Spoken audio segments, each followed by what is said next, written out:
Baron Hans Morris adalah pahlawan dalam pertempuran unifikasi dan mendapat gelar atas jasanya. Pria itu pun menyadari bahwa pemilik tubuh ini sebenarnya bukan berasal dari keluarga bangsawan Baron. Jadi ia bukan seorang bangsawan, tapi juga bukan rakyat biasa. Setelah menelusuri silsilah keluarganya secara teliti, dia tidak menemukan apapun yang aneh. Ayahnya tidak pernah tertarik pada gelar kebangsawanan, sementara ibunya meninggal setelah melahirkannya. Anak sulung dalam keluarga itu tidak punya harapan dan tidak mencapai apapun dalam hidupnya. Satu-satunya harapan untuk kesuksesan ada pada putra dari istri keduanya, yaitu saudara tiri Henry yang bernama Kevin Morris. Henry berpikir mungkin karena itulah pemilik tubuh ini mulai tertarik pada sihir gelap untuk melampaui saudara tirinya yang sebagai anak sah.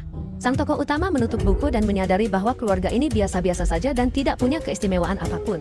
Henry Morris lalu memutuskan untuk memulai segalanya dari nol, sama seperti saat ia dan Gold Jackson datang dari negeri kecil bernama Mubadum dan mulai membangun fondasi sebuah kerajaan.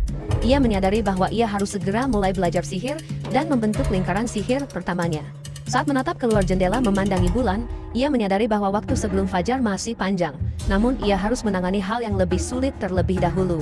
Pagi pun datang, cahaya matahari menerobos masuk ke dalam kamar, tempat Henry Morris berlatih tanpa tidur sedikit pun. Dalam waktu singkat, ia sudah berhasil mencapai tahap ketiga dalam pembentukan lingkaran sihir. Pelayan masuk sambil membawakan air untuk mencuci, dan terkejut karena tuannya belum tidur. Ia tak mengerti kenapa tuannya berkeringat begitu banyak dan menawarkan untuk memandikannya. Tetapi Henry menolak. Henry meminta pelayannya menunggu di luar, lalu menutup pintu. Setelah berpikir sejenak, pelayan itu menyadari bahwa tuannya telah berubah.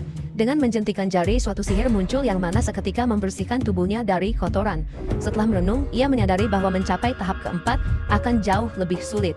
Henry tahu bahwa ia membutuhkan banyak mana untuk tahap ini, jadi ia memutuskan untuk menundanya dulu. Saat membuka lemari dan melihat pakaiannya, di mata Henry semua pakaian tampak sama. Ia menarik napas panjang, menyadari bahwa ini bukan waktunya untuk bersantai, dan mengenakan pakaian pertama yang dilihatnya. Henry keluar dari kamar menuju koridor, tempat di mana seorang pelayan sudah menunggunya. Ia meminta pelayan itu untuk membawanya ke ruang makan karena perutnya sudah lapar. Morris mengikuti si pelayan menyusuri lorong panjang dan masuk ke ruangan di ujungnya menuju ruang makan. Di ruang makan, keluarga Morris sudah duduk dan menunggu di meja besar. Setelah memastikan bahwa ibu dari pemilik tubuhnya memang sudah meninggal, Henry pun duduk di meja makan. Ia merasa sangat senang melihat makanan lezat yang terhidang. Meskipun keluarga ini tidak dikenal di kalangan sosial, tapi selera mereka terhadap makanan tidak diragukan.